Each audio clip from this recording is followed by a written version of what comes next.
Richard Southern joins us to chat about some of the day's more interesting stories. We're reunited, Richard, after our holidays. It's so great to see you. I miss talking to you, Erica. I was sitting at home watching you the past few days, but I miss talking to you. Yeah, we're reunited, so I'm happy that we're back. Let's start with this one. The new year has arrived, and that means doing away with bad habits and perhaps a few phrases as well. Yeah, some phrases maybe we should just forget about here in the new year. There's a U.S. university, Erica, called Lake Superior State, and every year since the 70s, they come out with a list of words and phrases they say are so overused, we should get rid of them. So let's take a look at this year's, see if you and I agree. Number one, the phrase, wait, what? That's number one? I like that phrase. I use it a lot. Yeah, you know, like astonishment or disbelief. Yeah. Anyways, they say that's way overused. Number two, I actually use all the time, no worries. Same here. I use that often. Yep. At the end of the day, that's kind of a cliche, right? It is. That being said, asking for a friend. Hey, Erica, let's circle back on that later. Circle back, I'm deep kind dive. of. We say deep dive on the air all the time, don't we? We do. We certainly do. Maybe that's a news thing. Think twice about that. New normal. The university criticized its overuse and questioned the logic behind the phrase. And you're on mute and supply chain, rounding out the list.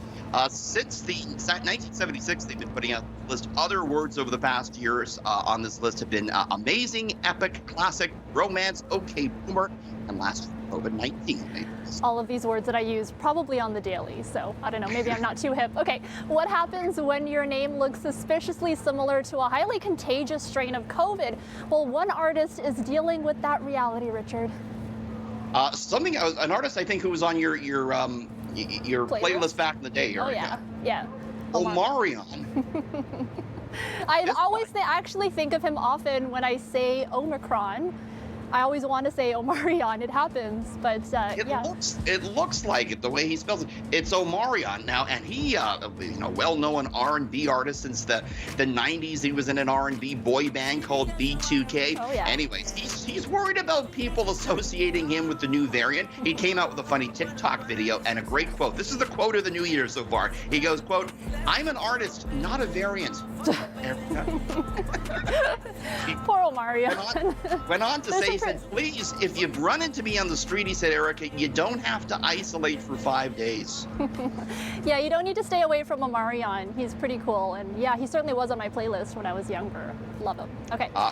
A lot of there's been unfortunate name associations over the past year or two. Remember, Corona beer sales initially fell when everyone started talking about the coronavirus. So hopefully that doesn't happen to Omarion. He hasn't been on the charts very much anyway, so hopefully you. Okay.